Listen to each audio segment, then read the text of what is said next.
los misterios, secretos y enigmas con el regreso del Dr. File. Aquí comienza Mentiras Verdaderas.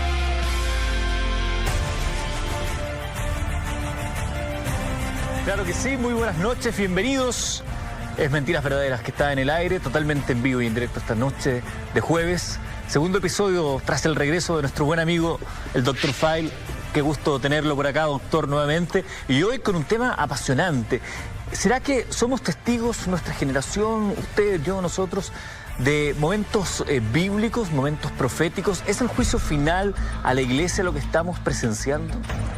Estamos presenciando eso y mucho más. Señales reveladoras. Y también nuestro país está viviendo una crisis moral y cultural de proporciones gigantescas. Toda la cristiandad hoy día tiene los ojos puestos en nuestro país debido a lo que ha ocurrido con la jerarquía de la Iglesia Católica. Tenemos una nota de contexto para este tema apasionante que comienza en este instante en Mentiras Verdaderas.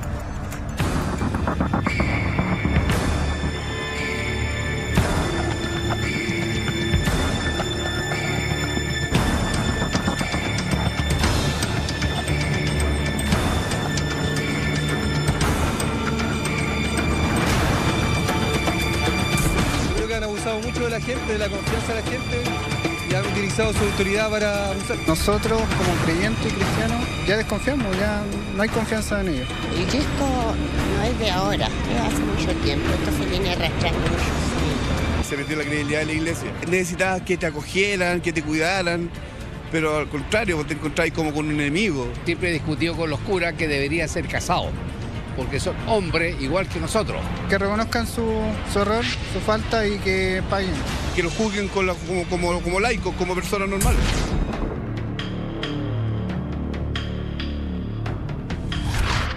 Chile se quedó sin obispos católicos. El viernes 18 de mayo todos, en la conferencia episcopal, presentaron su renuncia ante el Papa Francisco, marcando un hito en la historia de la Iglesia Católica. Será este el último capítulo de una larga historia cuyo comienzo se remonta a las primeras denuncias de abuso sexual contra Fernando Karadima. Algunos dirán que esto comenzó varios años antes. ¿Se podría hablar de la crisis más grave que ha afectado a la iglesia chilena? Todo indica que sí. Si hasta hace pocos años era difícil encontrar en el mundo un país católico y devoto, esta iglesia ha conseguido hacerlo aún más complejo. Hace 10 años, un 73% de los chilenos se consideraba católico. Hoy, la cifra disminuyó a un 45%. Chile es el país que menos confianza tiene en la Iglesia Católica en toda América Latina. Pero Chile no ha sido el único país afectado por los abusos. Irlanda, Estados Unidos, Australia, Argentina, España y más hacen crecer la lista. ¿Qué dicen las escrituras bíblicas sobre esta crisis? ¿Existen profecías que anuncian el juicio final de la iglesia en el mundo? Descúbrelo esta noche junto a Doc. Pues bien, ya estamos de regreso, estamos totalmente en vivo, son las 10 de la noche con 10 minutos y tenemos a la iglesia en el banquillo de los acusados. Estamos viviendo tiempos escritos, hay testimonio de las escrituras, somos testigos de momentos claves para la historia de la iglesia. Dr. File tiene la palabra. Por supuesto que sí, querido Eduardo y queridos amigos, especialmente a los amigos, antes de responder, amigos como aquí leemos harto, a todos los que escriban un buen comentario en hashtag DrFileMD, les tengo estos dos libros de regalo de el joven escritor de San Antonio, Rodrigo Castillo. Uno se llama Pancho Mentiras, el vuelo al fin del mundo, y Pancho Mentiras, las caretas de Dios. Así que, queridos amigos, especialmente para ustedes, estos dos libros muy interesantes de este joven escritor. Perfecto. De San Antonio. Quedarán sobre la mesa y seguirán con algunos de ustedes. Recuerdo utilizar el hashtag DrFileMD. Vamos a lo nuestro. Vamos a esto. ¿Es este el juicio final a la Iglesia Católica? ¿Somos testigos de momentos clave para la historia universal de la Iglesia? Eduardo, la respuesta dentro del contexto bíblico es que sí. Que sí. Las profecías que están en la Biblia, particularmente en el Apocalipsis, se están cumpliendo en estos momentos. Por lo tanto, eso es muy relevante. Y también, ojo, dentro de un contexto de tercera guerra mundial que se está viviendo, Lo que hablábamos la semana pasada. dentro de un contexto de sexta extinción de vida en masa sobre la Tierra, de corrupciones políticas, de desorientación, de hambruna, de desigualdades en el mundo, bueno, respecto de la Biblia, uno puede decir perfectamente que el juicio final a la Iglesia Católica está profetizado en los textos. Pero antes de meternos, ¿dónde está señalado eso? Uno, y sobre todo para los cristianos de corazón limpio, decir que, claro, muchos se consternan por esta renuncia de los 34 cardenales, por los delitos de pedofilia, pederastia y otras tantas cosas. Pero eso es señal también de que Jesús está en la tierra y que está peleando y luchando contra la Trinidad diabólica. Y esto es muy importante, Eduardo, porque Jesús no pelea solamente con uno, un diablo. ¿Ya? El diablo tiene 3 caras. Al igual que está la Trinidad Santa. Así es. Ah, perfecto, ya. Entonces está Lucifer, que es el gran imitador, que uno lo puede encontrar en la iglesia y en las iglesias. Pero también está Leviatán, que es el rebelde, y uno lo puede encontrar en las guerras. Hoy día Trump amenazó con tirar una bomba atómica, por cierto, a Corea del Norte. Y también está en Belcebú, que es el colaborador, es decir, en los grandes gobiernos de la tierra. Por lo tanto, para los cristianos que tienen fe, que tienen el corazón limpio, estos tiempos oscuros de las revelaciones también son señal de que Cristo está en la tierra y está luchando contra el mal. Quiero entender, doctor File, que para los cristianos de corazón noble, que supongo son la mayoría de los cristianos, esto también, esto que vamos a ver y que vamos a conocer el día de hoy, es también una puerta que se abre a la esperanza. Por supuesto que sí, por supuesto que sí. Detrás de la oscuridad no está el dominio absoluto de la oscuridad. Está el Papa Francisco, que tiene la última palabra. Vamos a abordar eso también. Por lo tanto, estos son de alguna forma, a pesar de la consternación, son minutos de revelación divina que se está viviendo toda esta generación. Por eso yo digo, afortunados los que tienen la posibilidad de vivir en nuestra generación y darse cuenta de lo que se está, lo que está ocurriendo. Pero directamente al juicio que hoy día estamos viviendo, un juicio moral que ha generado una crisis gigantesca, uno tiene que leer básicamente el Apocalipsis 17 y que los textos bíblicos hablen por sí solos y que los amigos en casa lo interpreten. Pero dice lo siguiente sobre el juicio a la iglesia. Recordemos que es el Apocalipsis de Juan, donde un ángel, uno de los 7 ángeles, se le presenta y dice lo siguiente: ven, te mostraré el juicio sobre la gran ramera, que se sienta sobre muchas aguas, con quien los reyes de la tierra cometieron fornicación, entre tanto que los que habitan la tierra fueron emborrachados con el vino de su fornicación. Primer elemento, la gran ramera es, en este sentido, bajo todas las interpretaciones, la Iglesia de Roma. Y los gobiernos, los reyes de la tierra, son los gobiernos que se han coludido también en toda esta maldad que lleva milenios.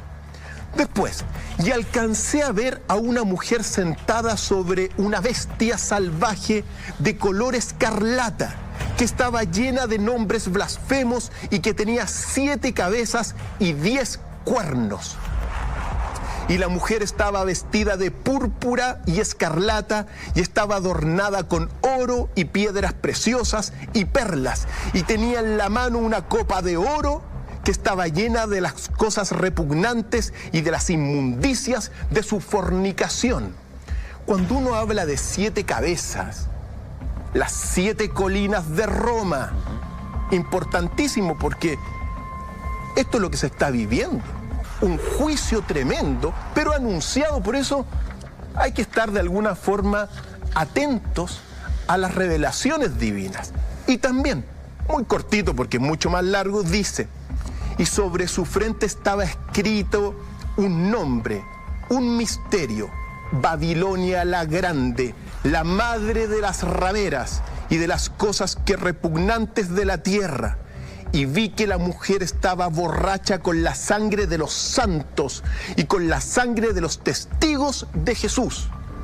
Borracha de los sacrificios y de los abusos que han cometido los sacerdotes, muchos sacerdotes. Las 7 cabezas significan 7 montañas sobre las cuales se sienta la mujer. Y dice: las aguas que viste, esto es lo último, donde está sentada la ramera, significan pueblos y muchedumbres, y naciones y lenguas. Y los 10 cuernos que viste y la bestia salvaje, estos odiarán a la ramera y harán que quede devastada y desnuda, y se comerán sus carnes y la quemarán por completo con fuego. La destrucción total de la iglesia. Esta interpretación señala eso, señala que en términos muy generales, al final de los tiempos, la iglesia de Roma va a padecer el juicio final, la ira de la divinidad y de todos aquellos pueblos, lenguas, naciones que de alguna forma se han visto burladas por ella. Por lo tanto, son tiempos de revelación en los cuales se enmarca lo que vamos a conversar hoy día. Por eso hemos traído esto. El martillo del juicio. Cristian, doctor File, ¿cómo finalmente llegamos a esto? Porque conocemos día a día de lo que está ocurriendo hoy, pero ahí vemos el antecedente bíblico, aquí hay un largo trayecto. ¿Cómo hemos llegado hasta este punto de descomposición moral, hasta este punto de descomposición ética que tiene a la iglesia en este estado de jaque mate?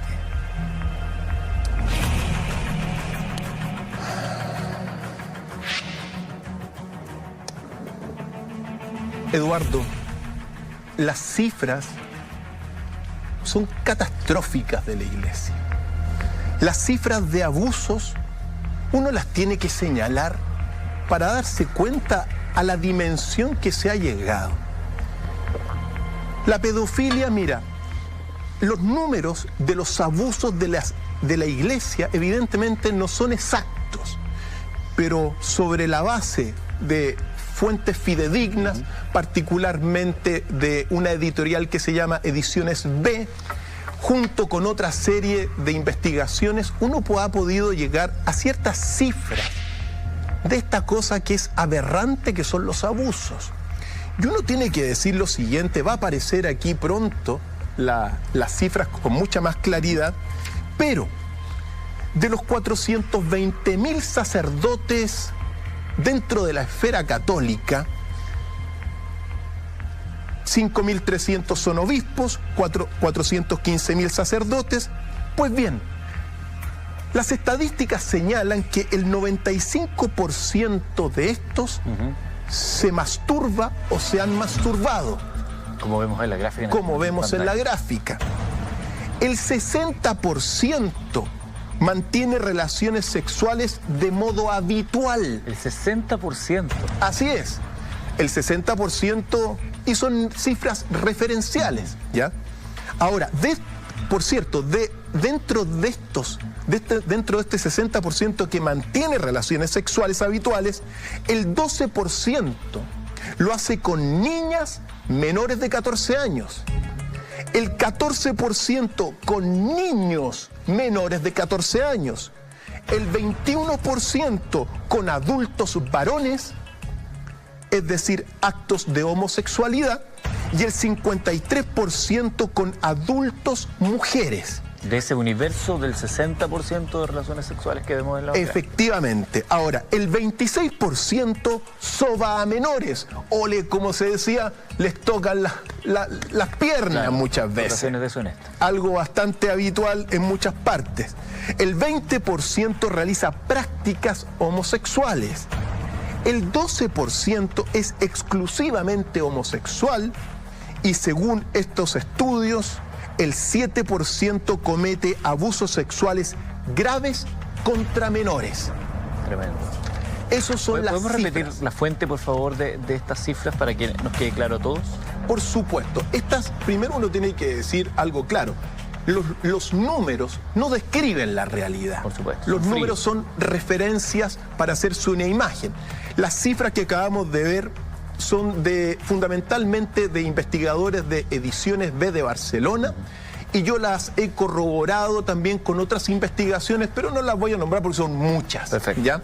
Pero esas son las cifras y, ojo, es una referencia simplemente. Ahora bien, ¿cómo se llegó a esto, querido Eduardo? ¿Cómo se llegó? Uno tiene que decir, primero, se llegó por la corrupción de la jerarquía de la Iglesia Católica. Lo que siempre he dicho, los tentáculos de la corrupción y del mismo demonio que se metió en la Iglesia. ¿Puede ser un ejemplo de este punto a mi parecer, grave error que comete el Papa Francisco cuando defiende a Juan Barros, cuando le da la espalda a la gente de Osorno que pide que se investigue y él dice, no me han traído pruebas, como que si fuera un detective? Por supuesto. Mira, esta pregunta es tremendamente profunda y uno la tiene que observar de la siguiente manera. Primero, cuando el Papa Francisco asume su pontificado, desde mi punto de vista, las señales fueron correctas. Primero, la primera semana criticó a la pedofilia. Bueno, venía de venir Benedicto XVI, que había expulsado a 400 sacerdotes pedófilos.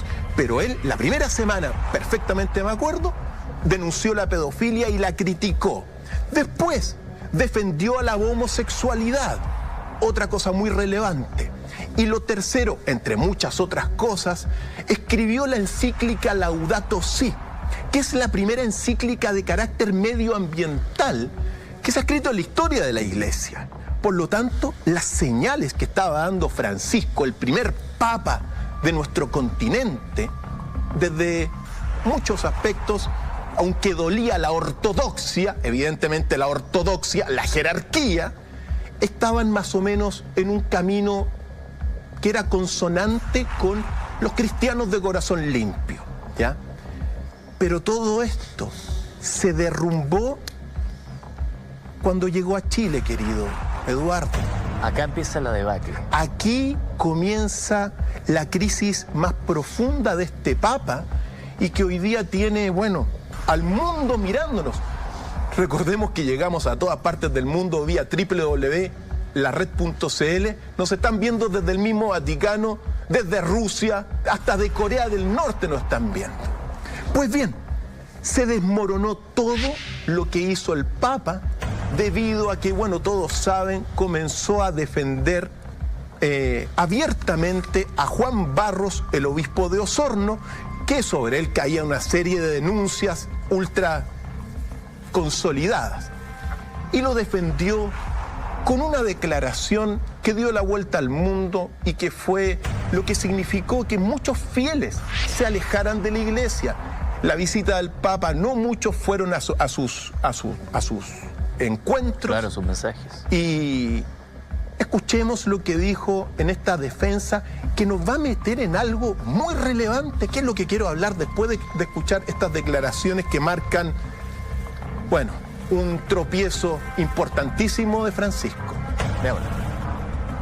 Papá, muy cortito. Hay un tema que preocupa a los chilenos, que es el caso del obispo de Osorno. ¿Usted le da todo el respaldo al obispo Barros? El día que me traigan una prueba contra el obispo Barros, ahí voy a hablar. No hay una sola prueba en contra. Todo es calumnia. ¿Está claro?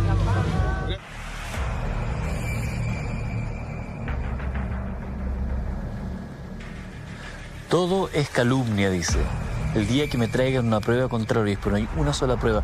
Es impresionante. De esa declaración a lo que hemos visto por estos días, al acercamiento, al envío de una persona específica de alta confianza del Vaticano para escuchar a las víctimas, hay un vuelco rotundo en el actuar del Papa Francisco. Por supuesto. Y también uno tiene que darse cuenta que en el momento que da estas declaraciones, se hace cómplice y encubridor de todos los actos que hizo el obispo de Osorno. Y que, ojo, todos estaban preocupados del obispo de Osorno, pero la corrupción llegaba a toda la jerarquía y más allá. Al menos 81 miembros de la iglesia están denunciados directamente por estos actos de abuso. Ahora bien, ¿qué es lo que sucede? Y esto nos vamos metiendo con cosas doctrinalmente claves. Francisco redactó una carta doctrinal dirigida a los obispos de la Iglesia Católica el 20 de marzo de 2018, donde dice lo siguiente. Permítame un segundo, doctor Fael. Es muy interesante lo que dice esa carta. Y yo quiero dejar planteada una pregunta que tiene que ver con el cruce de los hechos actuales a lo que, y lo estoy leyendo acá, que algunas personas también lo están señalando, a lo que dirían algunas escrituras, como por ejemplo el Evangelio de Judas. Ese Evangelio que probablemente usted, si tiene una Biblia en este momento, no va a encontrar, porque tiene una historia aparte. Me gustaría que habláramos de eso después de la pausa. Seguimos revisando el juicio final a la iglesia con el Dr. Fael, acá en Mentiras Verdaderas, en vivo y en directo. Recuerda utilizar nuestro hashtag y participar por los libros.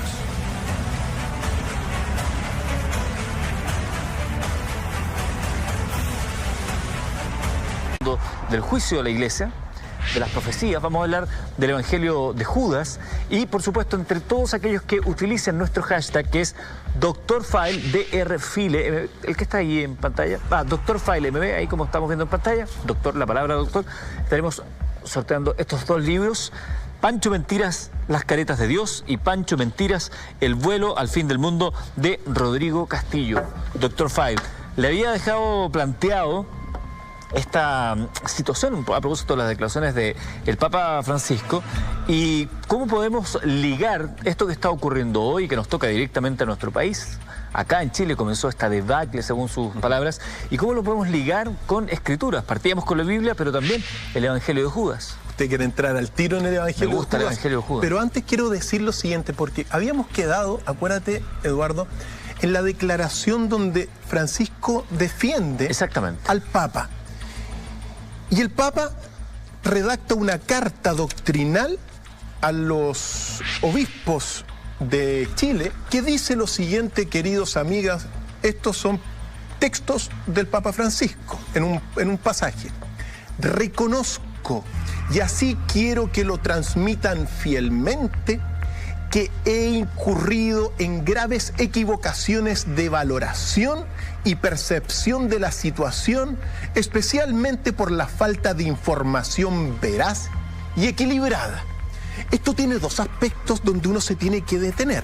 El primer aspecto es que la información que le entregó la jerarquía no es veraz y está equivocada. Eso es lo primero. Pero lo segundo, muy importante, es que el Papa reconoce que se equivoca. ¿Y por qué me detengo en esto? Porque desde el Concilio Vaticano II, durante ese concilio se aceptó el dogma de la infalibilidad del Papa. Es decir, el Papa, cuando habla de moral y de doctrina, no se equivoca. Eso es muy relevante, porque este Papa está reconociendo su equivocación y dejando atrás un dogmatismo sobre la infalibilidad papal que evidentemente queda claro que no es así. La infalibilidad papal es una asistencia divina entregada supuestamente a través de los cardenales que lo eligen y por lo tanto no se equivoca. Sin embargo, el Papa, queridos amigos, los papas también se equivocan. Y eso, para todo lo que está viviendo la Iglesia, es muy importante, como lo vamos a ver más adelante. relevante, muy relevante. Ahora bien, como tú decías, en el Evangelio de Judas, nosotros estamos viviendo en tiempos proféticos dentro del contexto católico cristiano, sí. Las profecías se están cumpliendo de la Biblia, pero al mismo tiempo, aquí yo tengo en mis manos el Evangelio de Judas. Que no está en la Biblia. Que no está en la Biblia y que es un texto, ojo, anónimo del siglo II después de Cristo, donde se presenta a Judas primero como el 13º apóstol, muy importante, como el mejor amigo de Jesús y el que mejor lo comprendía, y también como una figura clave porque él es el que entrega el cuerpo que reviste a Jesús para el cumplimiento de la salvación de la humanidad según la doctrina. Por lo tanto, aparece como un colaborador del plan divino. No como el traidor, que era la historia que habitualmente nosotros conocemos de Judas. Por supuesto que sí. Libro clave donde no lo vamos a profundizar hoy día, espero que otro día, porque merece un capítulo aparte. Completo. Efectivamente, pero dice lo siguiente en un pasaje. ¿Y qué es lo relevante, amigos? Porque uno lee estas cosas, porque lo importante es el mensaje. El mensajero no importa, claro. Incluso es anónimo, pero el mensaje, este texto que yo les voy a leer, tiene casi 2000 años.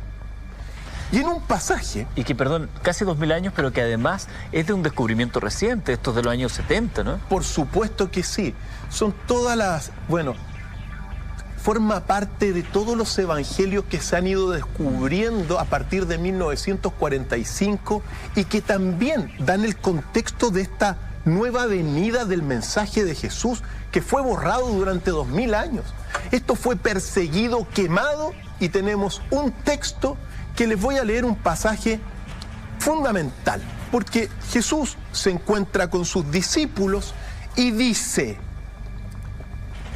¿qué clase de gente son los sacerdotes?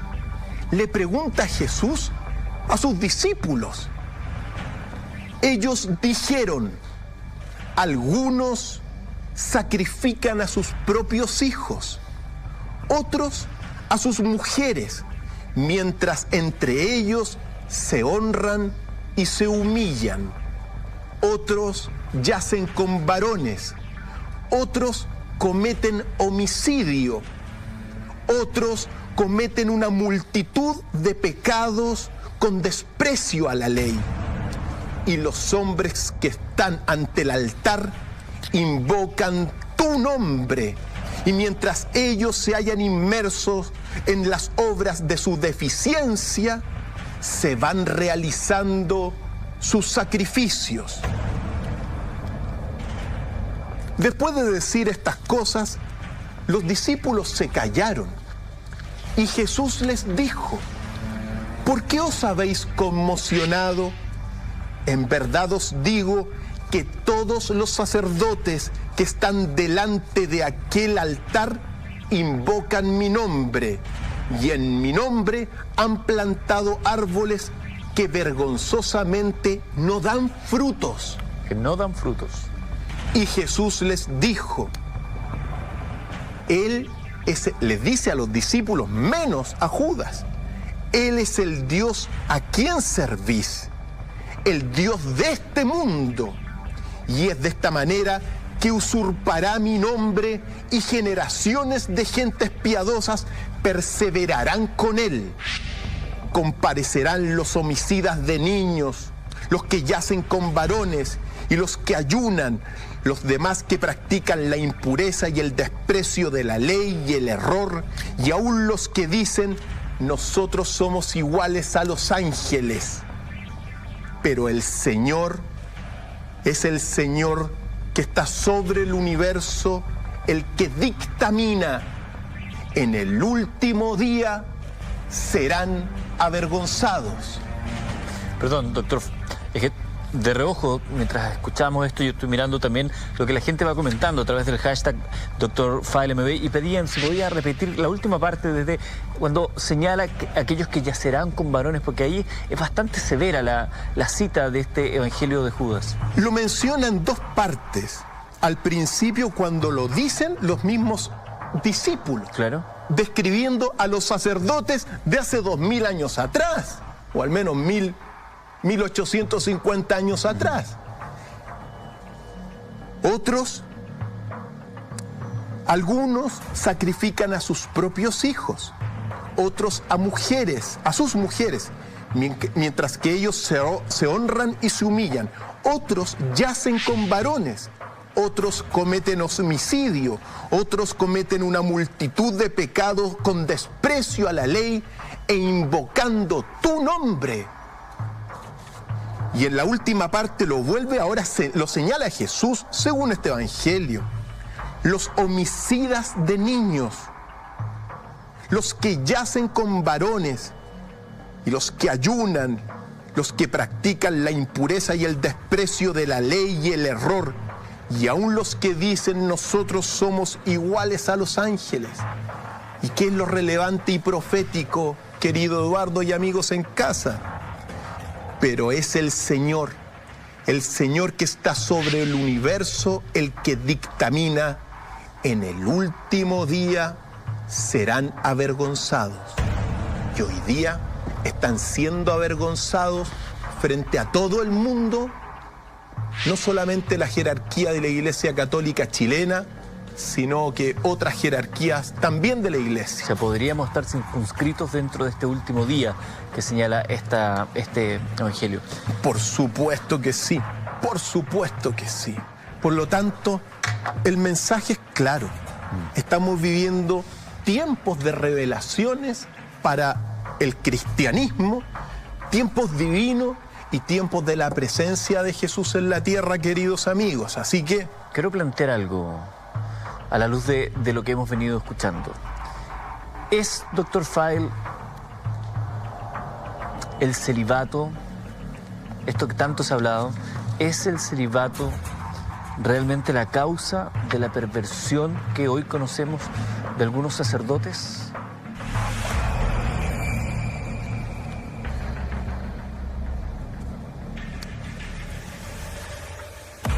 Esa es una pregunta del millón. Que es la que se hace toda la gente y es parte de la discusión cotidiana. Esto tiene 2 o 3 dimensiones para abordarlo. Lo primero es que uno tiene que decir que, en estricto rigor, más que el celibato sea la causa de toda la corrupción que estamos viendo sexual en la Iglesia, es más bien dicho la perversión diabólica la que causa que no se respete el voto del celibato. Eso es muy importante. La perversión diabólica, perfecto, sí, ya. La perversión diabólica, porque ¿qué es el celibato? Y eso es muy importante.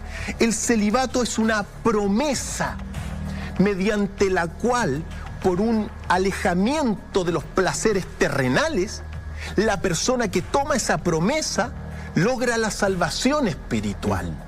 Por lo tanto, está el voto del celibato, está el voto también de la obediencia, de la pobreza, del silencio, que es muy importante en el Oriente. Por lo tanto, la persona que cumple su promesa, bueno, en este sentido, por esta acción de alejarse de los bienes materiales, se purifica y salva su alma. Ahora bien, otra cosa es que el celibato se le imponga a todos, pues. Porque uno puede tomar el celibato perfectamente si es un santo, porque eso lleva a la santidad. Claro. Si tú cumples la promesa, hay personas que han mantenido, santos de la Iglesia, que han mantenido el celibato, y bueno, son declarados santos. El problema es cuando a todos se les dice que sean célibes. Eso es la primera gran reflexión, ¿ya?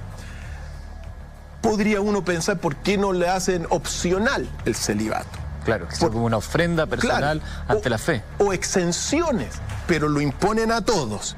Esta es la primera dimensión para hablar el problema. Ahora bien, aceptando que la Iglesia lo ha impuesto a todos los sacerdotes, un acto que es bastante antinatural para el común de los normales, no tener relaciones sexuales es antinatural, sobre todo cuando uno se da cuenta que el 95% de los sacerdotes ha practicado la masturbación. Bueno, nos mete a la segunda dimensión de esta gran problemática, que es cuando la Iglesia comienza a imponer el celibato a todos y qué es lo que pasaba antes de este momento. Entonces, eso nos lleva fundamentalmente a lo que son las tradiciones antiguas, porque hace 2000 años Jesús estuvo con sus apóstoles. Todos los apóstoles, sin excepción, eran casados y tenían hijos. Pablo incluso, que no lo menciona, es muy posible, o sea, era viudo porque era miembro del Sanedrín, y solamente los casados podrían ser miembros integrantes del Sanedrín. Ahora bien, esto está escrito particularmente en... Estamos revisando la Biblia. Por supuesto que sí. Esto está en Corintios 7, donde hay un pasaje, Corintios 9, 5. Tenemos, esto hablan los discípulos, tenemos autoridad para llevar en derredor a una hermana como esposa, tal como los demás apóstoles y los hermanos del Señor y Pedro. Es decir, todos tenían esposas, primer elemento fundamental. O sea, toda la creencia cristiana se basa en apóstoles que tenían sus relaciones sexuales normales y que tenían parejas, hijos. Y que tenían hijos. Primer elemento. Segundo elemento fundamental es que uno se tiene que detener particularmente en la relación que tenía Jesús y María Magdalena, ¿ya? Porque acá tengo, queridos amigos, otro evangelio, el evangelio de Felipe, evangelio que no está en el canon de la jerarquía que ha renunciado y que está puesta en entredicho, sino que son los evangelios secretos y descubiertos últimamente. Este es uno, digamos, el original griego también es del siglo II. Y esta es una traducción copta del siglo IV. Perfecto. Y el evangelio de Felipe dice lo siguiente, que es muy relevante. Magdalena es denominada su compañera. Primera clave, la compañera de Jesús. Y en otro pasaje del Evangelio de Felipe dice: la compañera del Salvador es María Magdalena. El Salvador la amaba más que a todos los discípulos y la besaba frecuentemente en la boca. Los demás discípulos se acercaron a ella para preguntar. Ellos le dijeron: ¿por qué la amas más que a todos nosotros? El Salvador respondió y les dijo: ¿por qué no os amo a vosotros como a ella? Por lo tanto, en este evangelio que fue quemado, que fue destruido y que se descubrió en 1945 en las cuevas de Nag Hammadi en Egipto, está diciendo que Jesús amaba a María Magdalena y que la besaba, ojo, frecuentemente en la boca. Por lo tanto, algo muy importante, el hombre perfecto no es el hombre solo. El hombre perfecto real es el hombre que está unido con su pareja. Muy relevante. El hombre y la mujer unidos en un huevo de luz. Relevante. Por lo tanto, primer elemento, estamos viendo hoy día un celibato que está en contra de los mismos pasajes bíblicos, Claro. o sea, la misma historia de Jesús y de los apóstoles, reconocidos en la Biblia y reconocidos en los antiguos textos secretos. Ahora bien, existe otro evangelio muy cortito porque se encontró así un papiro que se llama el Evangelio de la esposa de Jesús. El Evangelio de la esposa. Así se llama, muy cortito, que por cierto se hizo público el 18 de septiembre del año 2012. 18 de septiembre, inolvidable fecha Mira. para nosotros, ¿ya? Y también la traducción copta del siglo IV de un original del siglo II después de Cristo, Perfecto. griego. Y cito textualmente: Jesús les dijo, mi esposa. Los discípulos discuten si María es digna y Jesús les contesta, puede ser una de mis discípulos. Por lo tanto, este texto de esa datación está diciendo que María Magdalena ya no solamente Jesús la amaba, sino que es reconocida como la esposa de Jesús. Y al menos están ahí. Uno siempre cuando ocurren estas situaciones divinas para los cristianos de corazón limpio, uno tiene que recoger los mensajes, ponerlos en contexto y la última interpretación los tienen los amigos en casa. Por lo tanto, esta es la segunda gran dimensión del problema del celibato. Jesús no era célibe porque besaba a María Magdalena en la boca. Los apóstoles tampoco eran célibes, sino que eran en ese sentido hombres perfectos. Y la tercera dimensión del problema del celibato comienza con la institución. Es decir, en torno poco a poco comienza a imponerse esto de que los sacerdotes no puedan estar con mujeres.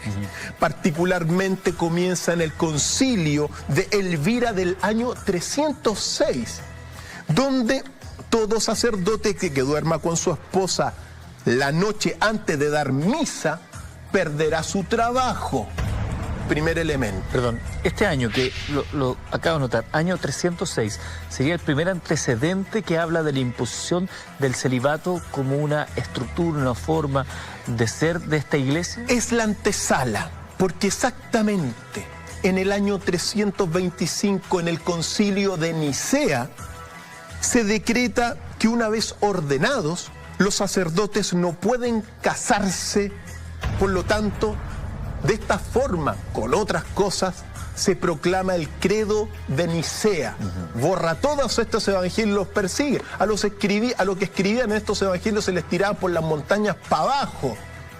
Bueno, y desde entonces, es decir, desde el concilio de Nicea, va a ir progresivamente en una serie de concilios imponiéndose esta idea del celibato, pero que tiene muchas contradicciones, porque mientras se imponen la idea del celibato, los papas tenían mujeres, amantes. Sin embargo, se va poniendo eso institucionalmente, es decir, se va teniendo dos mundos, un mundo verdadero, el oficial, y el mundo oculto. El mundo oficial es que hay que ser célibe.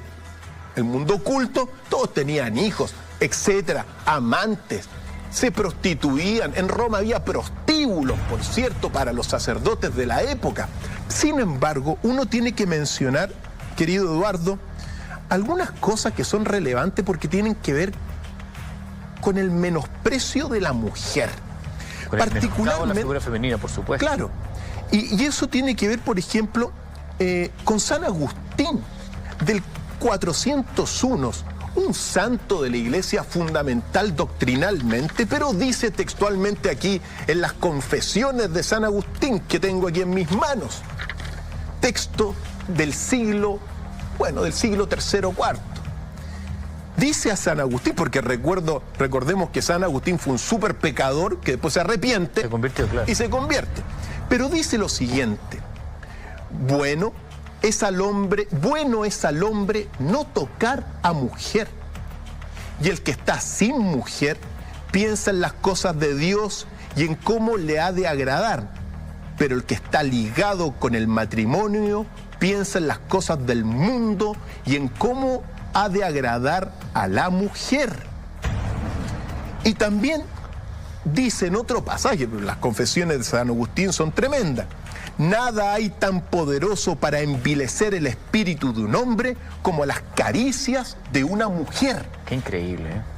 Increíble. Entonces, claro, estas cosas que uno está leyendo evidentemente van poniendo el marco de una situación que se va a ir consolidando en toda la cristiandad y que de alguna forma se va a ir, no menciono todos los concilios, las acciones del Papa Gregorio VII en el año 1074, las acciones del Papa Urbano en el 1095 también, todos en esta esfera de oficialmente generar una institución de hombres célibes, oficialmente, pero corrupta por dentro, como vamos a ir viendo, porque acciones de...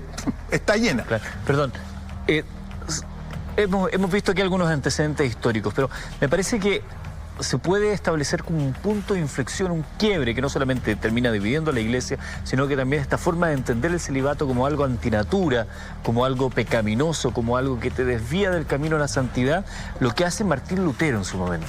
Claro, porque Martín Lutero es clave. Hay un antes y un después de Martín Lutero en la historia de la Iglesia, de la cristiandad. Antes de Martín Lutero había una iglesia y una interpretación de la verdad, de la revelación. Después de Martín Lutero aparecen las primeras iglesias y las, numerosas interpretaciones de la revelación, y que dan paso a que hoy día hayan más de 5.000 iglesias de base cristianas, todas caracterizadas por el dogmatismo. Pero entre las cosas que hace Lutero, proclama precisamente él mismo se casa para demostrar que la conducta ideal era la conducta de un hombre casado.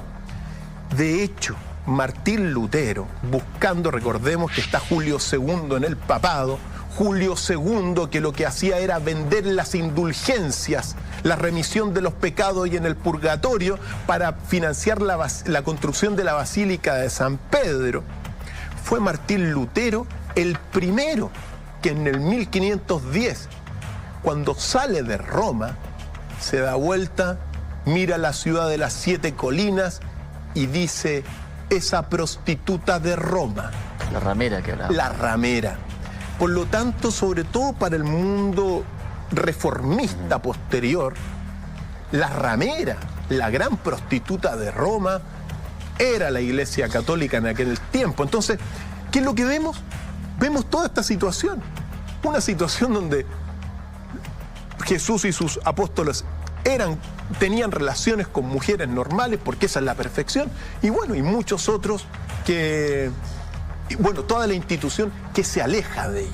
Y eso que ni siquiera estamos abordando el tema de patrimonios, ni mucho menos, y sáqueme una duda, doctor File, yo entiendo que el Papa Juan Pablo II del año 92, 93, dijo claramente que el celibato no era esencial para el ejercicio sacerdotal y sin embargo se ha seguido manteniendo. Ahora, estamos hablando del juicio final a la Iglesia Católica de los últimos días, estamos hablando de lo que está ocurriendo, hemos revisado con el doctor File esta crisis a la luz de las Escrituras, de la Biblia y de los evangelios prohibidos. Pero yo quisiera plantear la siguiente reflexión, doctor. ¿Será que la Iglesia como institución ha cometido abortos, infanticidios? ¿Le ha fallado a su pueblo la Iglesia como institución?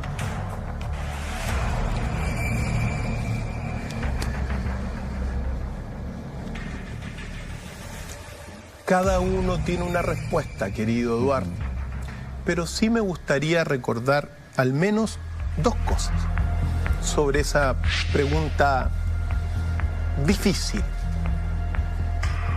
El concilio del año 836 de Aix-la-Chapelle admitió en sus escritos que en los conventos y monasterios se han realizado abortos e infanticidios para encubrir las actividades de los clérigos que no practican el celibato. Año 800. Por lo tanto, en las catacumbas de muchos monasterios, las cosas que se hacían, bueno, y que se siguen haciendo hasta el día de hoy, son tremendas. Y al mismo tiempo, uno tiene que recordar, mira, quizá la solución a todo este problema del celibato la dio San Ulrico. San Ulrico, ¿cuándo San fue eso? Ulrico. ¿De qué año estamos hablando? Murió en el 973 y aquí está apareciendo, afortunadamente aquí tenemos a San Ulrico, fantástico, pero que es una persona que argumenta lo siguiente textualmente según esta síntesis y dice que basándose en el sentido común y la escritura, la única manera de purificar a la Iglesia de los peores excesos del celibato es permitir que los sacerdotes se casen y tengan sus parejas. Es decir, gran parte de todo disponer, la solución la dio San Ulrico. Pero los tentáculos del diablo dominan a la Iglesia desde hace milenios y a otras instituciones. Por lo tanto, querido Eduardo, es un tema a resolver. Las iglesias protestantes, muchas se casan entre los sacerdotes, etc. Ahora bien, hay cosas más profundas que el celibato, mucho más profundas. Porque uno quisiera conocer cuál es el corazón, qué es lo que hay en el centro de este problema.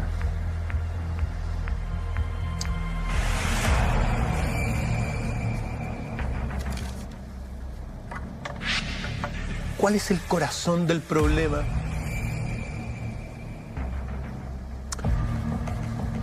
Mira,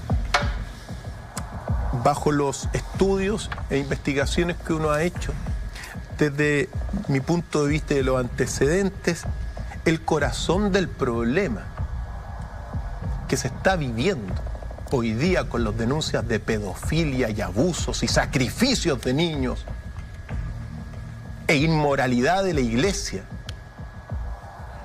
está fundamentalmente en el Código del Derecho Canónico. Ahí está.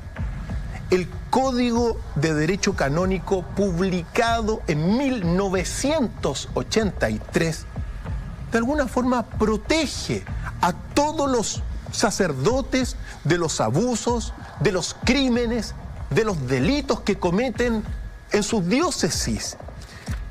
Es decir, el derecho canónico significa una protección institucional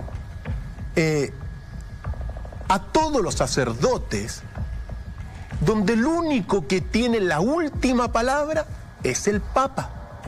Por lo tanto, Francisco en este minuto tiene el sartén por el mango si quiere dar una buena señal. Pero me permito señalar algunas cosas sobre el derecho canónico para que sepan cuáles son las penas, pues. El libro cuarto, casi nadie lee este derecho canónico, yo me permití leerlo un poco y me fui al libro cuarto de las sanciones de la Iglesia. Digamos, esto es como el Código Civil que rige a los sacerdotes. Por supuesto que sí. El canon 1312 dice que las sanciones penales dentro de la institución a los delitos van a ser penas medicinales o censuras, o penas expiatorias o penitencias. En el canon 1339 se habla de amonestaciones al que está próximo a delinquir, te amonesta. Claro. En el canon 1340, la penitencia puede ser una obra de religión, piedad o caridad. en el canon 1347, amonestación y después censura.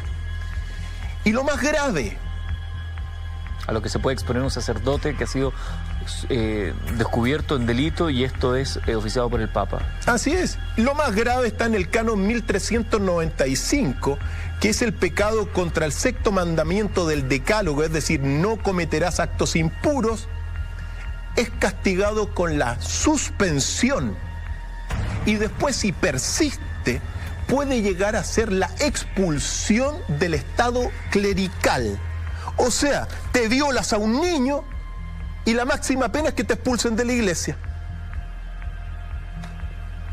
Y esto, perdón, doctor File, es bien relevante considerando que muchos de estos casos que se investigan a través de la justicia ordinaria ya no son posibles de ser castigados, sino que simplemente se determina si es verdad o mentira la acusación, pero no tienen un castigo mayor. El derecho canónico, que sí podría castigar de verdad, porque ahí no hay prescripción del delito, simplemente los castiga de esa manera. No, pero no te había terminado. Y precisamente hay prescripción, Eduardo. También incluye... En el canon 1362, la acción criminal prescribe después de 3 años, a partir del día del que se cometió el delito. Y en algunos casos, 5 años. Por lo tanto, uno puede darse cuenta, y hay otro pasaje del canon 1395 donde dice que el pecado que lo haya cometido con un menor que no haya cumplido los 16 años, textualmente, debe ser castigado con penas justas, sin excluir la expulsión. Es decir, uno está frente a un canon, a un código de derecho canónico, que es una verdadera... una gran plataforma jurídica para proteger.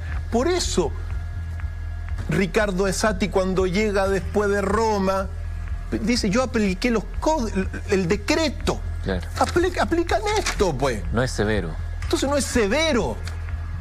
Y uno tiene que decir esto lo siguiente, porque el diablo está metido adentro. Y uno tiene que saber lo siguiente, que los peores pecados, lo que más le gusta al diablo, es la inocencia. Por lo tanto, Eduardo, tenemos un código que, si se quiere avanzar en esta mutación que está viviendo la iglesia, la crisis que se está viviendo significa una mutación, no solamente moral, sino que doctrinal. Bueno, el código se tiene que reformar o reformular, porque esto es básicamente protección para todos los delitos. No hay mayores penas. Tremendo. Durante la tarde, mientras conversábamos con el Dr. File preparando lo que sería este episodio, estábamos hablando de los juicios emblemáticos e históricos de la Iglesia. Y hay una compilación, me gustaría que recordáramos algunos de esos que pudimos conversar esta tarde, Dr. File. Me gustaría que uno que a mí particularmente me llama mucho la atención es lo que sucedió con el Papa Gregorio el Magno, que manipuló, y esto es algo que hoy en día ha estado tomando también fuerza, porque de alguna manera sustituye la imagen potente que podría haber llegado a tener María Magdalena, y sin embargo él distorsiona el sentido de la experiencia de María Magdalena en los evangelios. Por supuesto que sí. Uno tiene que nombrar en este juicio simbólico que vamos a hacer. Para eso trajimos el martillo de los jueces. ¿Ok? Porque Gregorio I Magno, padre de la Iglesia del siglo V, muerto en el 604, lo que hace es consolidar una campaña de difamación contra María Magdalena, que sabemos que era la mujer de Jesús. Particularmente, queridos amigos, tomando quien empezó todo esto, que fue Efrén de Siria, otro doctor de la Iglesia, empezó a mezclar las Marías que aparecen en la Biblia, porque la Biblia hay varias. Hay varias Marías. La Iglesia ortodoxa, por cierto, las separa todas. Pero ¿qué es lo que hace Gregorio I Magno? tomando las manipulaciones de Efrén de Siria. Particularmente, queridos amigos, en la homilía 25 del año 591, recogida por la Patrología de Miñe, volumen 78, libro segundo, homilía 25, Gregorio I señala lo siguiente: ¿y quién sino María Magdalena ha de ser esa pecadora arrepentida? ¿Y quién sino María Magdalena puede ser esa mujer adúltera? ¿Y quién podría ser esa María que vivía en Bretaña sino María Magdalena? Por lo tanto, ¿qué es lo que hace Gregorio? Gregorio I, lo que hace es formarte el arquetipo de la pecadora prostituta arrepentida que se redime por las palabras de Jesús. El modelo cristiano lo tenía Pedro, lo tenía ahora María Magdalena, prostituta arrepentida, pero falsificó la verdadera historia y la verdadera relación que tenía con Jesús María Magdalena. Por lo tanto, queridos amigos, Gregorio I Magno, culpable por manipular la historia verdadera de María Magdalena. Si me permite un segundo, doctor Feil, hay un documental que se llama Las Dos Marías, que es relatado por Sigourney Weaver, la actriz. Por ahí lo pueden encontrar dando vueltas en YouTube. Y ese documental habla justamente de este trabajo que se hizo con la figura de María Magdalena. Hay muchos libros también que hablan, que incluso pondrían a María Magdalena a la altura de una mujer que era capaz de colaborar económicamente con los apóstoles. Por lo tanto, ella podría haber peleado o al menos disputado la jerarquía máxima de lo que posteriormente sería esa iglesia de Cristo. Uno de los primeros juicios emblemáticos. El otro juicio que me gustaría recordar con usted, doctor Feil, es esa casa de brujas y la persecución contra las mujeres. Estamos viviendo momentos claves en nuestro país y en el mundo entero sobre la reivindicación de la mujer. Y por lo tanto, este punto de la casa de brujas a mí me parece clave también para entender de qué hablan las mujeres cuando dicen, por favor, paremos. Paremos, efectivamente. Paremos de la casa y de la persecución a las mujeres. Y esto nos tiene que remontar precisamente, mira, la Santa Inquisición. Se dice, mira, uno dice que mató a 500 mujeres, la historia oficial de la iglesia dice que mató a 500 mujeres, pero en realidad mató como a 500.000. Antes de que empezara, digamos, la Inquisición, se venía llevando una casa de brujas y una persecución a las mujeres que me voy a permitir revelarlas a partir de un texto de Etienne de Fouguers del siglo XII. Etienne de Fouguers, capellán del rey de Inglaterra, Enrique II de aquel tiempo. En el libro de los Caminos, este capellán sintetiza los 3 grandes pecados de las mujeres de la época para que se den cuenta, queridas amigas en casa. Yo siempre les digo a mis alumnas, a mis amigas, en la academia, que tienen mucha suerte de haber vivido en este momento, porque en los últimos 50 años las mujeres han avanzado más que en los últimos 5.000 años. Pero mira lo que dice. La mujer es la portadora del mal. Recordemos, si Eva, supuestamente, cosa errada, porque el verdadero autor del pecado original es Adán, eso es otro tema, ¿ya? Pero las damas, damiselas, camareras y sirvientas desvían el curso de las cosas usando prácticas en su mayoría culinarias. Es decir, transmiten en secreto, que se transmiten en secreto, cual más, cual menos, todas brujas. Las damas elaboran minuciosamente entre ellas sospechosas mixturas, comenzando por afeites, los ungüentos, las ceras depilatorias, trasvistiendo su apariencia corporal para presentarse engañosas a los hombres. De putas vuélvense vírgenes y de feas y arrugadas, bellas. Y también dice en este texto, pero claro, hasta ahí el pecado es venial, pero se transforma en algo mucho más grave cuando las damas preparan y distribuyen lo que evita la concepción, lo que hace abortar. matar el niño en el interior de las muchachas imprudentemente preñadas. Por lo tanto, el primer pecado de las mujeres de aquel tiempo del siglo XII era tratar de ponerse un poco más hermosas.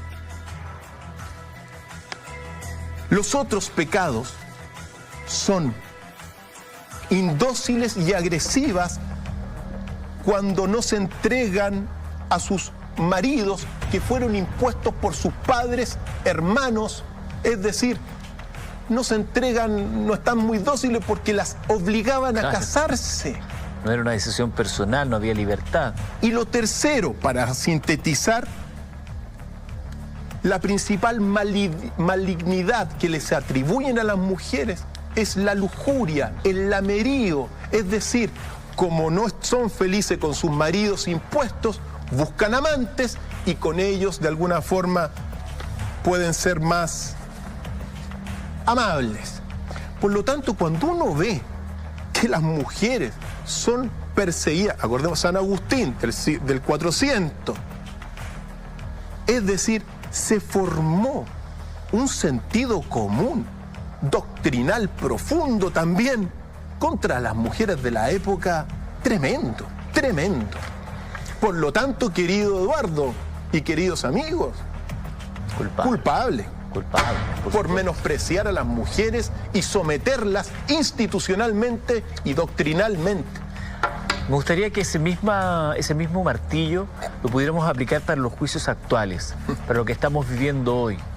Porque la historia ya está allá, no podemos hacer mucho, pero hoy nosotros somos testigos y también tenemos el legítimo derecho y el deber de ser parte también de la solución, doctor File. Por supuesto, y nosotros vamos a ser parte, primero, avisando lo que ha pasado esta semana, ¿ya? Es decir, acabamos de ser testigos, por cierto, de un escándalo en Rancagua. 14 sacerdotes son suspendidos por denuncias de abuso sexual en Rancagua. Y el obispo Alejandro Goich no tenía idea de lo que pasaba supuestamente. Eso son mentiras, uno tiene que decirlo, diga lo que diga. Pero se habla de la familia, de la abuela, de las tías, de los hijos, de las sobrinas, es decir, 14 sacerdotes bajo el mandato de la diócesis de Goich, corruptos, inmorales, una vergüenza. Y hoy día nos golpeó otra noticia, porque el párroco, particularmente de Villa Prat, Sergio Díaz del Maule, tiró otra denuncia, en este caso, no solamente contra, todos los sacerdotes de la región, sino particularmente contra el nuncio Ivo Scopola, contra Ricardo Esati y contra los obispos que encubrieron, según sus palabras, violaciones a los niños. Terrible. Terrible. Tenemos un audio, queridos amigos, escuchémoslo. Estas son palabras de un cura que está tratando de llevar un poquito de luz a toda esta oscuridad. Vamos a escucharlo. La verdad que yo estoy choreado con toda la iglesia, en la jerarquía. ¿Por qué, padre? Estoy choreado con el nuncio. Mire, yo trabajo en todo Chile, en corte matrimonial. Y un cura violó varios cabros. Uno de esos se ahorcó.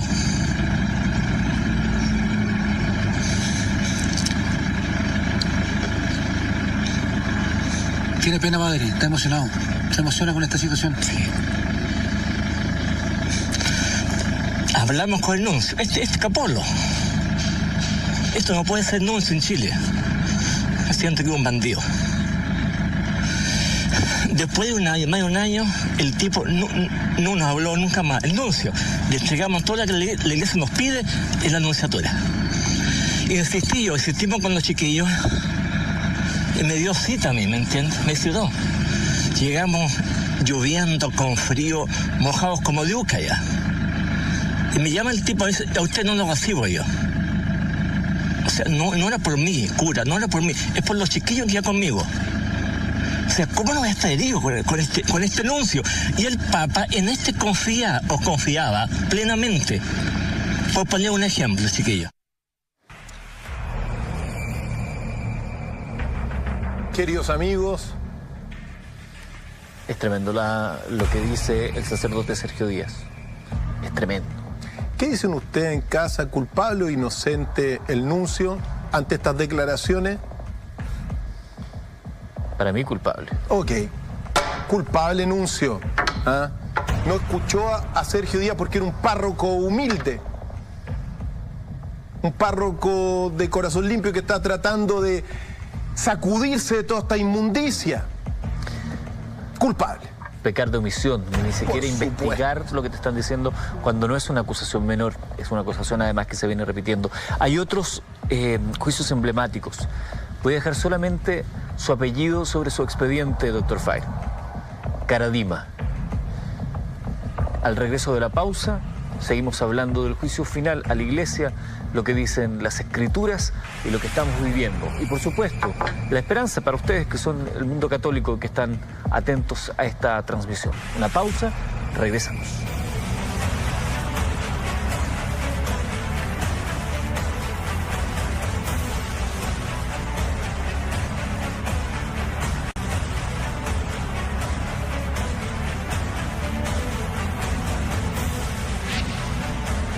Ya estamos de regreso junto a ustedes. Esto es Mentiras Verdaderas, noche de jueves. La cita es con el Dr. File. Hoy día estamos hablando de la Iglesia, de cómo enfrenta este juicio y un momento de pobreza y de derrumbe ético que afecta a esta institución. Cómo está relacionado esto con las Escrituras y cómo lo estamos relacionando, de acuerdo a las investigaciones del Dr. File, con lo que estamos viviendo hoy en día. Escuchábamos las declaraciones de Sergio Díaz, el párroco de Villa Prat, potentes declaraciones donde él denuncia a la jerarquía de la Iglesia chilena, el nuncio, de no haberlo escuchado. Pero yo había dejado planteado un nombre, que también es un juicio actual. Estoy hablando de Fernando Salvador Miguel Caradima Fariña, sacerdote a quien muchos tenían por santo. Y emblema de toda esta crisis en Chile. Un hombre que despertaba vocaciones. Por supuesto. Calificado hoy día por el New York Times como preferido de la burguesía pinochetista y cercano a Jaime Guzmán, Eliodoro Mate y otros. Así lo escribe el New York Times. Ahí lo estamos viendo. Aquí lo estamos viendo. Suspendido de por vida por cargos de pedofilia, efebofilia, es decir, que le gustaban los adolescentes también. Y uno no tiene que olvidar la influencia que tuvo este sacerdote en la iglesia del Bosque, aquí en Santiago, muy influyente, y sus cómplices y encubridores como Juan Barros, obispo de Osorno, sus amigos Andrés Arteaga de la Universidad Católica, profesor de teología en la Universidad Católica, Horacio Valenzuela de Talca, Tomislav Koljetich de Linares, que lo llamaban el Santito. El Santito no. Si hay algo que uno puede observar acá, es la cara del adversario. Así luce el adversario, no un santito. Tenemos una declaración fundamental antes de emitir el juicio, que ya está hecho el juicio, pero tenemos una declaración de Juan Carlos Cruz de las cosas que hacía Caradima. Como todo empieza a tantearte de a poco y golpecitos, qué sé yo, y después cuando ya lo más fuerte para mí fue durante la confesión, que yo le había contado ciertas cosas mías, que tenía dudas de mi sexualidad, que me preocupaba mucho eso, o sea, cosas que en ese momento, o sea, hablarlas con cualquier persona yo me habría muerto ahí mismo. En una sociedad muy distinta a la de hoy día también. Absolutamente distinta a la de hoy día. Entonces, cuando yo le conté, y yo me acuerdo, y lo cuento en el libro, me acuerdo patente el primer día la primera vez que él empezó a tocarme más de lo normal, y me dijo, me hizo darle un beso, y me dio un beso, qué sé yo. Para mí, mira cómo uno procesa las cosas. Yo le había contado todas estas cosas, ya había sido a lo largo de un tiempo, ya habían pasado ciertas cosas. Entonces, para mí, yo sentí que ese era como el arriendo que yo iba a tener que pagar para toda mi vida por las maldades que yo había hecho. Entonces yo dejaba que él me hiciera lo que me hiciera y me mandara y me dijera lo que él quería, y me pegara, tocar esos puntos débiles, digamos, adelante de otra gente que él y yo solo sabíamos, porque yo pensé, la embarré, y este es el pago de mi pecado en el fondo.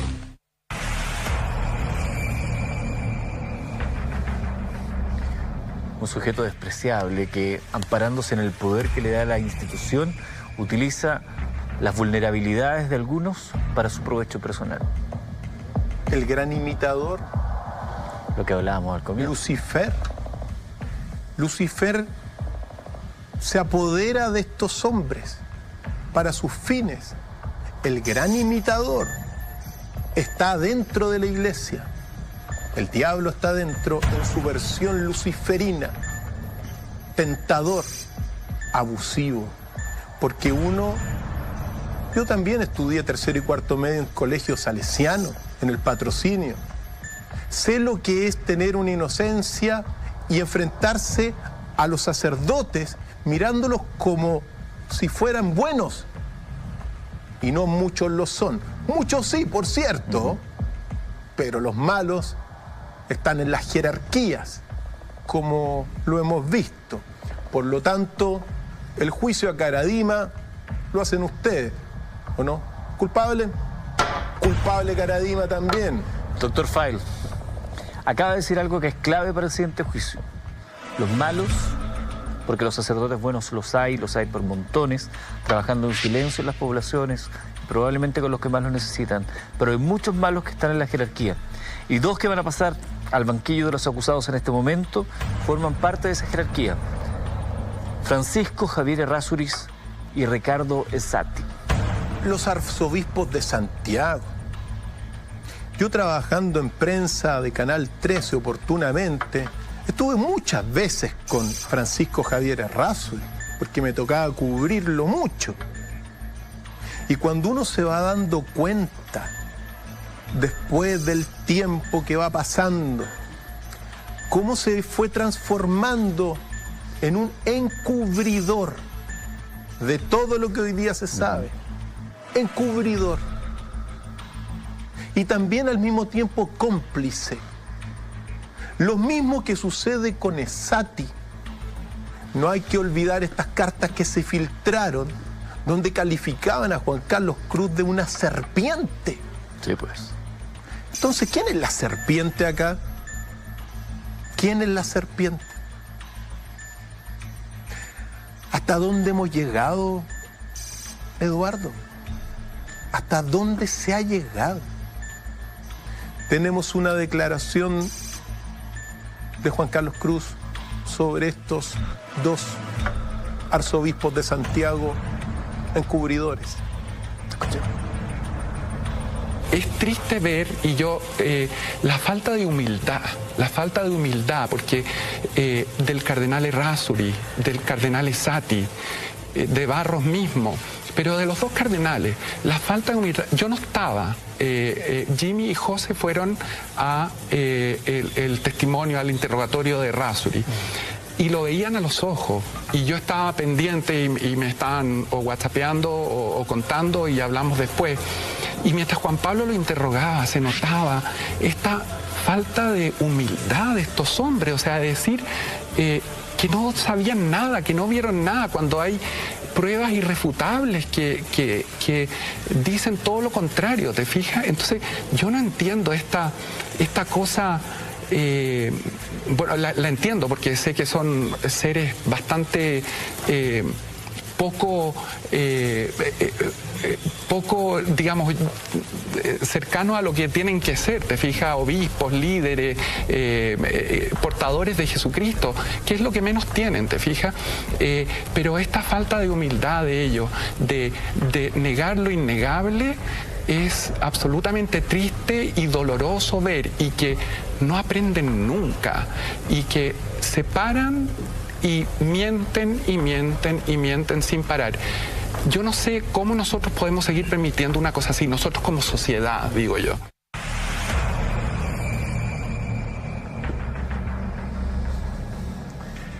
Ahí la declaración impactante de quienes son las autoridades de la Iglesia Católica, los cardenales, que no fueron capaces de escuchar a su rebaño. Son pastores que no escucharon a su rebaño.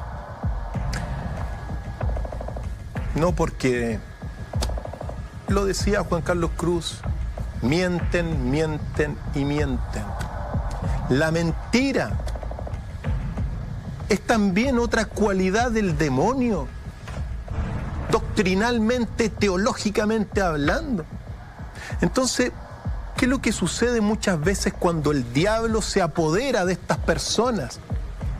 Mienten tanto que después piensan que la mentira es lo correcto. Miente, miente que algo quedará. Lo mismo con los pecados.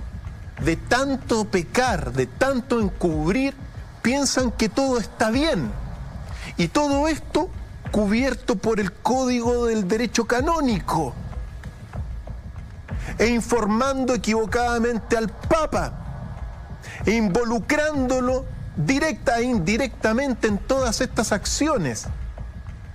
Por lo tanto, en este episodio de un juicio simbólico dentro de este contexto de revelaciones divinas,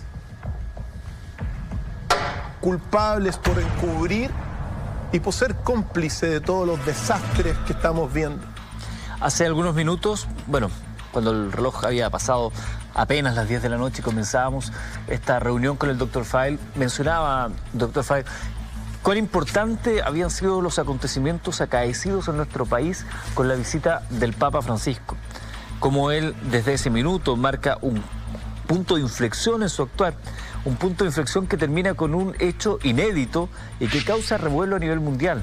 Los 34 obispos chilenos que fueron citados a Roma a hablar con él, con un cardenal que dijo no voy, y después parece que por interno le dijeron es que tienes que venir.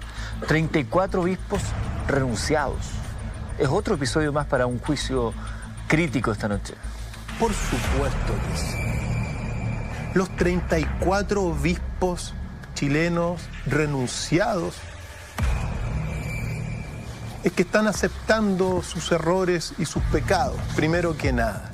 Ahora bien, uno tiene que decir que la verdad es que no querían renunciar, y cuando partieron no iban con la idea de renunciar. Eso hay que decirlo. El mismo Francisco Javier Errázuriz dice, yo me quedo acá. Si total, el patrón del fondo acá en Chile soy yo. Claro. Y si no lo citan, tampoco es que ellos hubieran tenido muchas ganas de ir. Por supuesto. No, si no lo citan, se quedan acá haciendo de la suya como la están haciendo. El problema es que esta cosa de la renuncia de los 34 es una idea que vino directamente del círculo más cercano del Papa Francisco. Por eso renunciaron, no por sus voluntades. Muy importante señalarlo.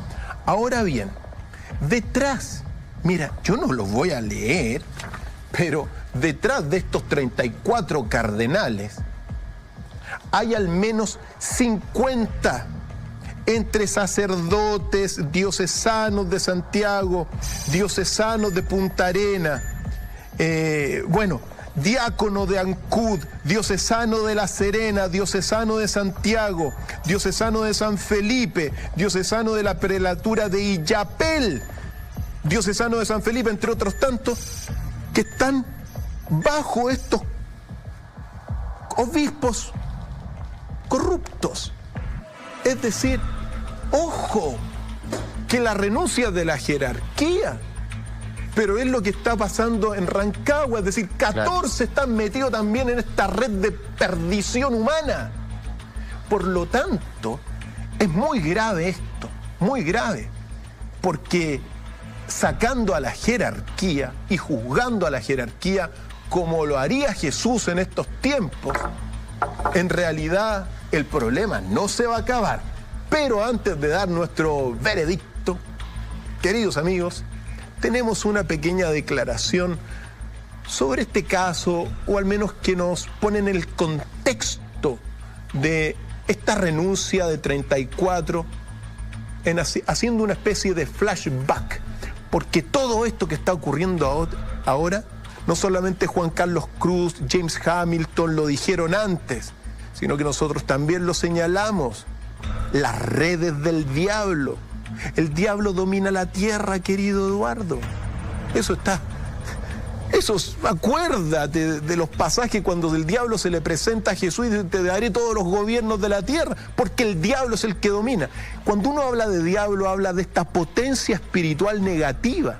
Es un espíritu maligno que toma 3 cuerpos, la Trinidad diabólica, y que se diluye y que se expande en estas perdiciones. Vamos a ver esta declaración y testimonio, más bien dicho, de Juan Carlos Cruz.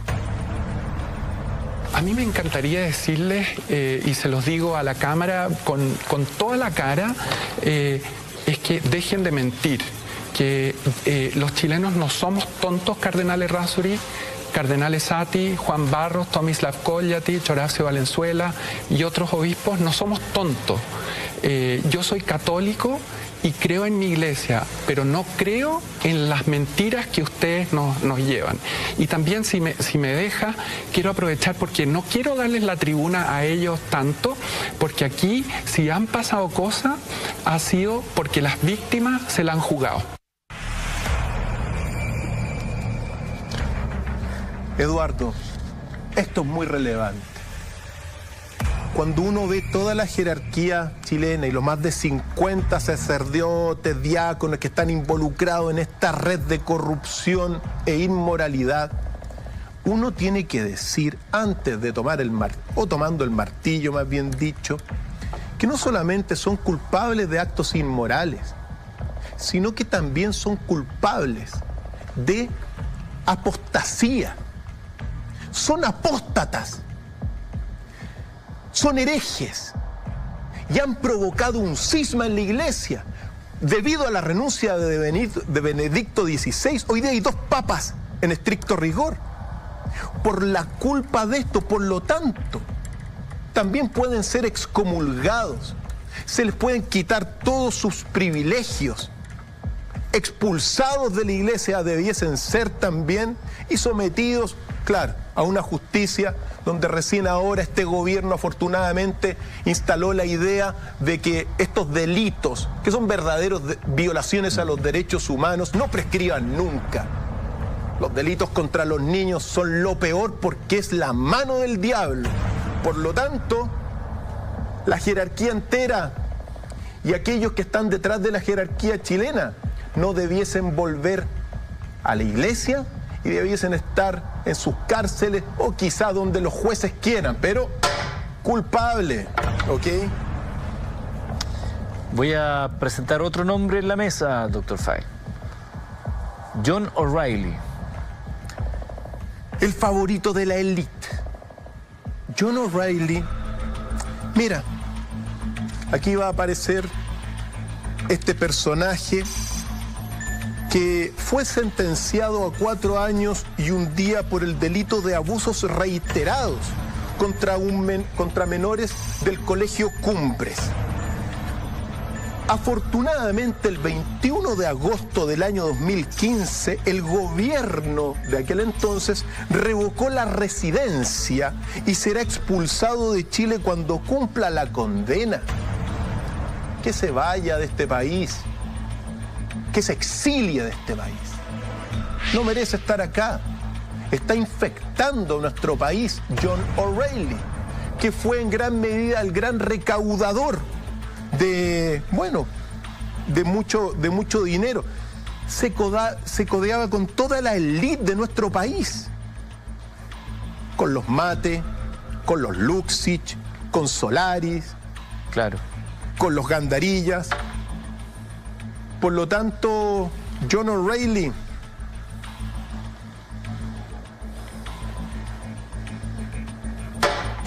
culpable. Ahora bien, necesito, antes de entrar, porque ya me doy cuenta que nos están quedando pocos minutos, Eduardo, antes de concluir, uno tiene que hacer un juicio también, en este juicio simbólico y dentro del contexto que estamos haciendo nosotros, representando a aquellos que no tienen voz, representando a los más necesitados de nuestro país, a los abusados, a los violados. A eso representamos nosotros. A tanto católico que tiene su corazón limpio y que se siente avergonzado de lo que han hecho sus sacerdotes, y a tantos que fuimos católicos y que también huimos muchas veces al ver el actuar de algunos de esos pastores. Por supuesto. Y uno se tiene que detener en algo. Mira, teníamos tantos otros casos, pero yo recuerdo un caso de Mike Miglini del año 2002 que se dio en un informe de un canal cercano, donde se plantea la complicidad de los padres y de las madres de muchos niños abusados. Sí, pues. Y esto es importantísimo, porque, por ejemplo, a John O'Reilly lo que los protegen son las mismas familias. Entonces, uno tiene que decir que también hay un juicio con todos los padres y las madres que, sabiendo que fueron abusados sus propios hijos, han dejado y no han hecho ninguna acción y no han denunciado. Hay complicidad. Hay complicidad y culpabilidad de ellos. Por lo tanto, ojo, esto que está ocurriendo en la iglesia chilena es un reflejo de lo que está ocurriendo, Eduardo, en todas las diócesis católicas del mundo entero. Tenemos casos en Irlanda, tenemos casos, una red de pedofilia en todo lo que es España, liderado por Carles Gordó. ¿Qué decir del caso de Marcial Maciel? Tremendo. Tremendo. ¿Qué decir del caso de Bernard Law en los Estados Unidos, que es el caradima de ese país? ¿Qué decir de tantos otros que han sido abusados, dejados? Precisamente esta semana, otra noticia que se suma es que el arzobispo también de Australia,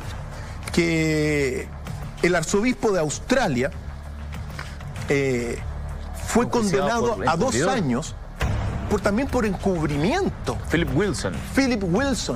Por lo tanto, lo que nosotros estamos viviendo, y sobre todo aquella comunidad cristiana que sigue el mensaje de Jesús, estamos viviendo, aunque nos consterne, estamos viviendo un momento de gran revelación. Y esa revelación, Eduardo, es señal de que Jesús está en la tierra y está peleando contra el mal. Doctor File, ha sido 1:54 hasta ahora de conocer este momento crucial de la iglesia, pero quiero preguntar algo. Tómese su tiempo. ¿Hay esperanza? ¿Hay una luz de esperanza para la iglesia y para sus fieles? ¿Hay una manera de recuperar la confianza?